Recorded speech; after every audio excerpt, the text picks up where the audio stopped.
L-O-V-E, spells love. There are loads of different kinds of love.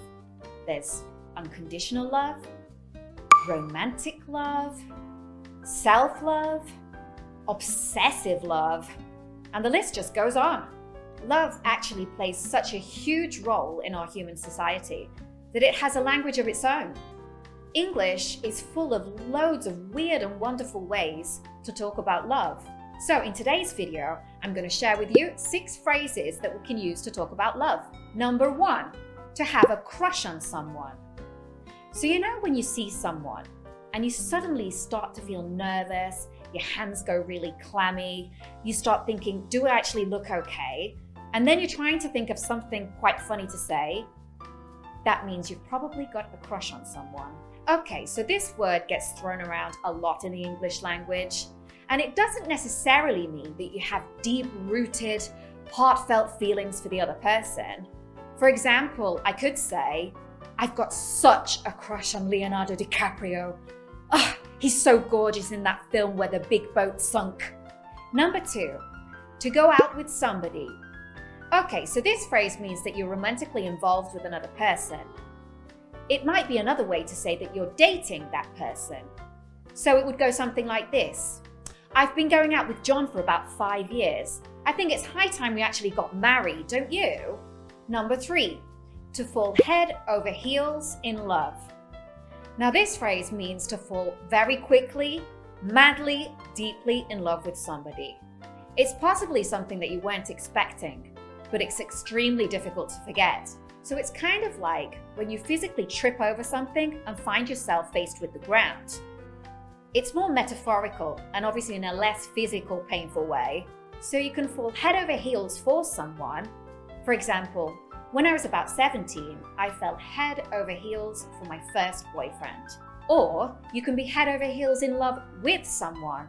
For example, I'm head over heels in love with my fiance. Number 4, to tie the knot. So if you've been going out with the same person for a few years and you're still head over heels in love with each other, then you might think about tying the knot. This just means to get married. So an example would be, we've decided to tie the knot in Vegas next year. Or another one might be, Meghan and Harry tied the knot in 2018. So we all know that love is never plain sailing.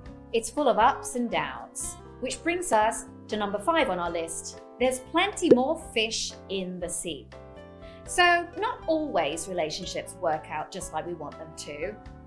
So if you find yourself on the sofa feeling very depressed with a ton of ice cream and loads and loads and loads of chocolate, and then some wise guy turns up and says, don't worry, there's plenty more fish in the sea.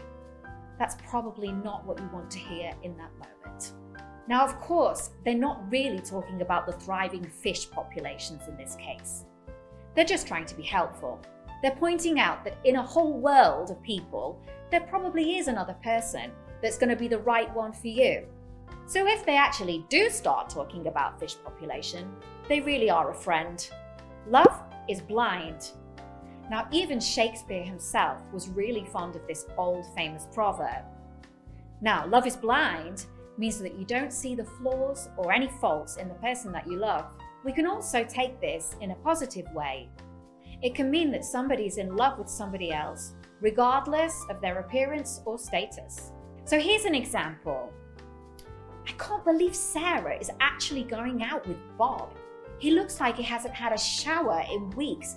He's really rude as well. It's really true. Love is blind. Well, there you have it. 6 phrases to talk about love in English. We have many more videos just like this one that I'm sure you will love to watch. So make sure you check out the next ones. Great, you got to the end. One last thing before I go. If you found this video useful, please give us a thumbs up. We've only just started making these kind of videos, so we really appreciate it. Thanks for watching and see you next time.